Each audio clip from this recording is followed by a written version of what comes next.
এই বিয়া তো বন্ধ নাকি, চোখে দেখিস না? আরে বাদ দাও, এত রেগে যাচ্ছ কেন? বসো। এই তোর ম্যানেজার কোথায়? কি হয়েছে স্যার?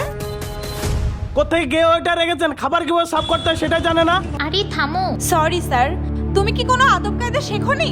ম্যাম, আমার পা পিছলে গিয়েছিল, এই জন্য এমন হয়েছে। Sorry ma'am. তোমার কি হয়েছিল সেটা আমার জানার দরকার নেই। আমার কাছে আমার কাস্টমারই সব। যাও, বের হয়ে যাও। ম্যাম, ম্যাম, আমার যদি চাকরিটা না থাকে আমার মায়ের চিকিৎসা করাবো কিভাবে? ছোট ভাইয়ের পড়াশোনা বন্ধ হয়ে যাবে। আমাকে প্লিজ চাকরিচ্যুত করবেন না ম্যাম, প্লিজ।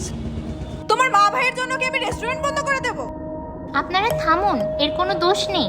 আমার জুতাটি খোলাই ছিল, তাই আমার জুতায় বেঁধে এই ছেলে পড়ে গিয়েছে। স্যার, ভুল তো আপনার ফ্রেন্ডেরই ছিল, তাহলে আমাদের দোষ দিচ্ছেন যে? ম্যাম, এটা আপনাদের না, আমারই দোষ। আমার আরও সচেতন হওয়া প্রয়োজন ছিল। আরে এটা বড় কোনো ইস্যু না। যেটা ইস্যু সেটা হচ্ছে তোমার পরিবার আর তোমার মা। নতুন কাপড় তো আমরা আবারও কিনতে পারবো, কিন্তু তোমার মায়ের যদি কিছু হয়ে যায়, মা তো আর কেনা চায় না। ইটস ওকে, এমন মিস্টেক হতেই পারে। ধন্যবাদ ম্যাম। সরি ভাই, আমি ওভার অ্যাক্ট করে ফেলেছি।